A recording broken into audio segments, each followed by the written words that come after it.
Good morning. This is my first attempt. Everyone in the house is up. The baby's right here. But this is my first attempt at sharing my birth story. This will be part one. Pretty much just sharing us arriving and being checked into the hospital for the first part. Yeah. So Phoebe was born on October 11th, 2020, 7:42 p.m. in the evening. But the day before, actually, I had been experiencing, I wouldn't say a lot, but enough, like pre-labor contractions, small contractions that were consistent enough throughout the day to grab my attention.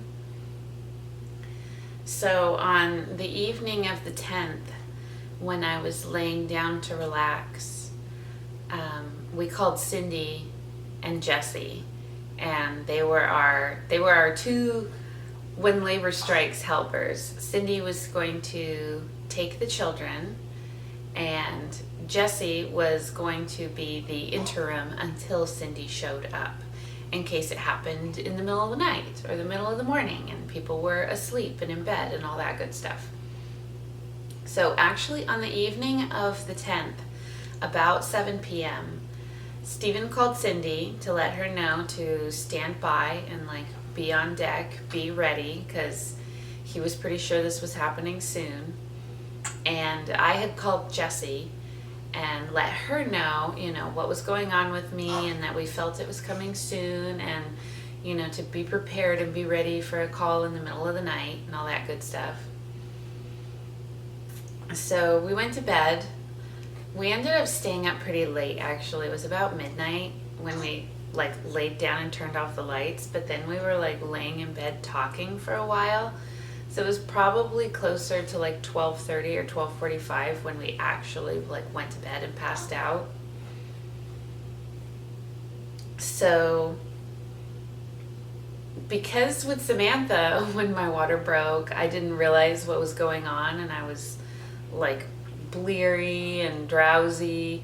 When my water broke with Sam, it just went all over our bed, just all over the bed, soaked into the mattress.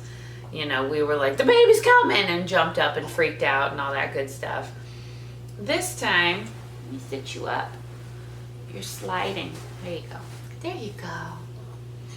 This time, I had been sleeping through the night with a pillow between my knees to help support the position that I was sleeping in so that my back wouldn't hurt. And so this time, my plan was to actually keep the pillow between my legs so that if my water broke, hopefully it would soak into the pillow and not our bed, because we didn't take the time to get a mattress protector or anything like that. So I was hoping at the very least, if we need to, we can wash this pillow. So it actually worked out really well. My water did break at 4:30 in the morning. It may have been 4. I'll have to look that up, but I remember 4:30 very distinctly. So my water broke. I felt it happen immediately, I woke up immediately when it happened, and told Stephen, and was like, Stephen, my water broke. Get me a towel. So the pillow did take damage. The bed took a little bit of damage, but not very much. So he grabbed me a towel and immediately hopped on the phone to call Cindy. Hey, you're doing so well. You're such a good girl while I'm just sitting here talking away, huh? So Stephen hopped on the phone immediately to call Cindy, and I'm just sitting there kind of with the lights, the low soft lights we have in our bedroom on, just kind of trying to process what happens next, what needs to be taken care of. I'm sitting here just freely leaking into a towel. How am I supposed to wander around and handle stuff? But because of the wonderful gifts that so many people gave us, we actually had diapers in the house. So what I ended up doing was taking a baby diaper and putting it in my underwear like a giant pad so that I could get dressed, wander around the house. Hey, come here. That way I could get dressed. Oh, bless you.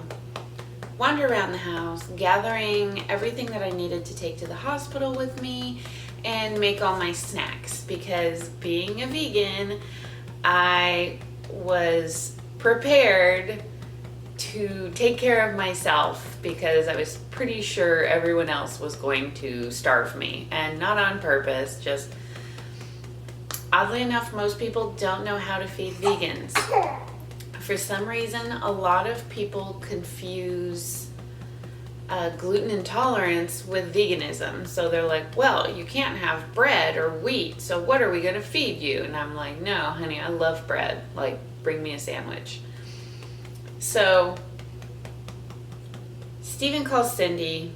I pack up. I make a bunch of snacks. He can't get a hold of her. He's called her a bunch. I've called her a bunch. So I called Jessie. And mad props to Jessie, Auntie Jessie. She answered the phone very blearily, but she answered the phone the first time I called. And I told her what was up, and she immediately got up and headed over here. And so we hung out for a bit while I was still preparing to leave for the hospital. You know, honestly, it must have been about 4 when my water broke, because all of this happened, and when we got checked into the hospital, it was like 4:45. So we probably left the house about 4:30 with all of our snacks, all of my clothes. I had my crystals with me, and I had my lovely little jar of blessings and wishes from my virtual baby shower that we had created together, that I turned into a nice little charm to keep by my bedside while I was giving birth. And it worked wonderfully. It was so nice to have that there, just have my beautiful little personal setup with my crystals and my blessings and wishes. It was very comforting. I really, really liked it. So we leave here about 4:30. We left here at 4:30 and woke up at 4 a.m. sharp. You were like, I'm coming, be ready. Yes. Let's get you snuggled in. How does that sound? That sounds lovely.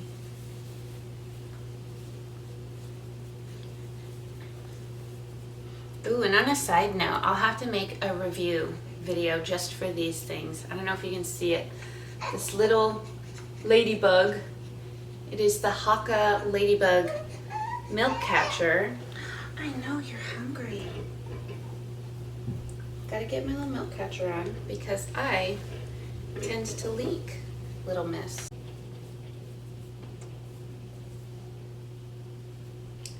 So I love the Haka milk catchers, the little ladybugs. They are so nice. They very easily pop into your shirt.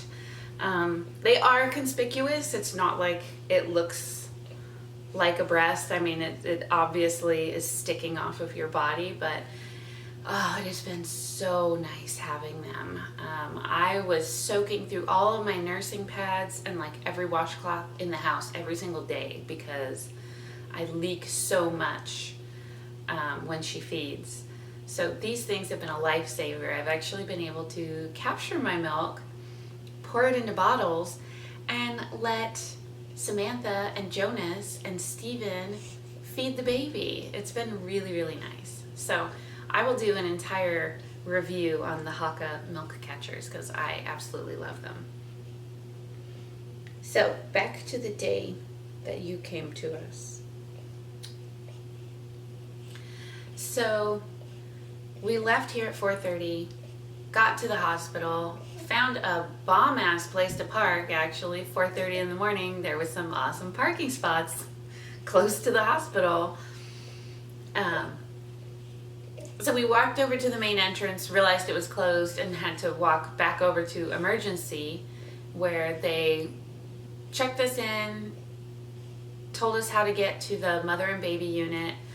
They let us through after our screening, and then we went upstairs, got checked into the mother and baby unit. It was 4:45 at the point of signing papers to check myself into the hospital. That's what it's called, to admit myself to the hospital. And so we chilled in the waiting room for a bit, and then a lovely nurse came out and collected us and brought us into a special room that was just for like pre-check-in, just to like make sure that everything was moving along the way it was supposed to before they actually brought me into the rest of the unit. So she checked all my vitals, she checked the water leakage that was happening from my water breaking from the baby, and my blood pressure, just all the good stuff to make sure that I was actually going into labor and that I didn't have to be sent home. So after getting through all the tests and the checkups, Stephen managed to get a hold of Cindy, and she was on her way to Jessie. Jessie did a great job watching the kids. They just like hunkered down and watched movies together. And they were all packed and ready, by the way. Like about a week before this happened, we pulled out the kids' suitcases and made them pack appropriate clothes and everything that could just sit in the suitcase that they didn't need to use right away, because they were packing like toothbrushes and hairbrushes and all that stuff, their controllers for games, and I was like, no, you're not leaving yet. Like, all the last minute stuff you're gonna grab when Cindy comes to get you. So they were packed and ready, which was so nice. Very, very nice on our part to take care of that ahead of time. Excuse me. So got a hold of Cindy, got a hold of Jessie to let her know what was going on and when to expect Cindy. So then we felt really relieved after that point, because then we weren't worried about Jessie hanging out with the kids for hours on end, trying to figure out what to do with them, how to feed them, all that good stuff. So the kids were squared away by about 5 in the morning. Cindy was so funny. She just, I don't remember if she like slept through it or if her ringer was off or something silly, or like her phone was in her car or something. I don't know. But she managed to not get the message until about 5 a.m. Actually, I think Andy woke her up and was like, people are calling you.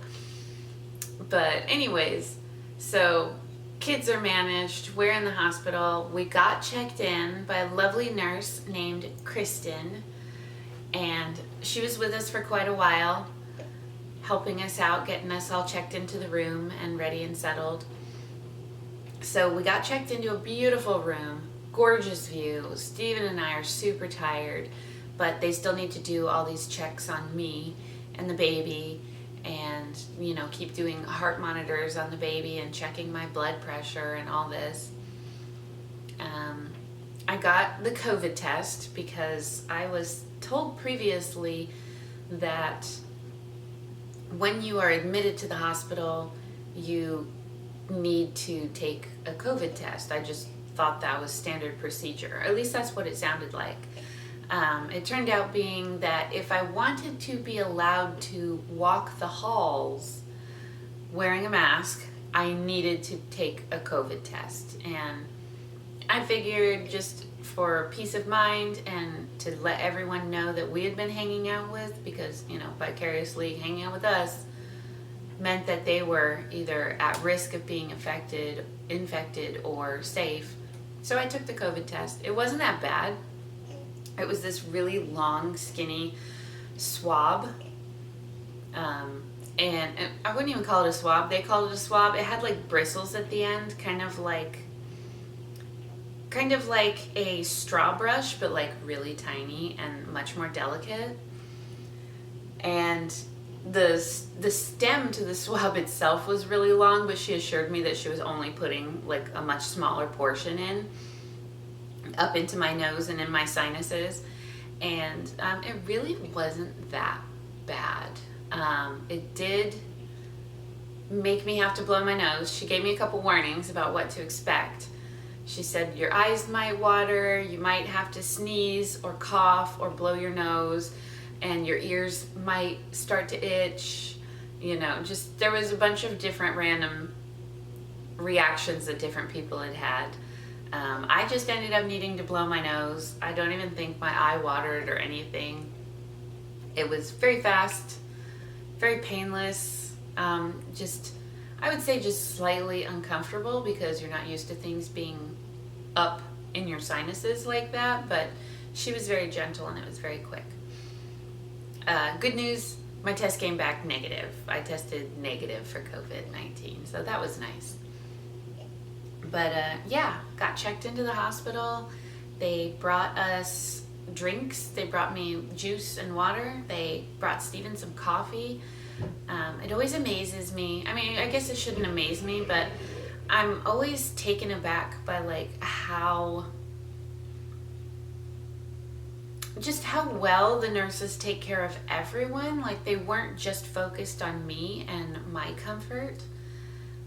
They were also focused on Steven, who was there with me. So I really appreciated them taking him into consideration every step of the way and just making sure that he was comfortable as well. I really, really liked and appreciated that.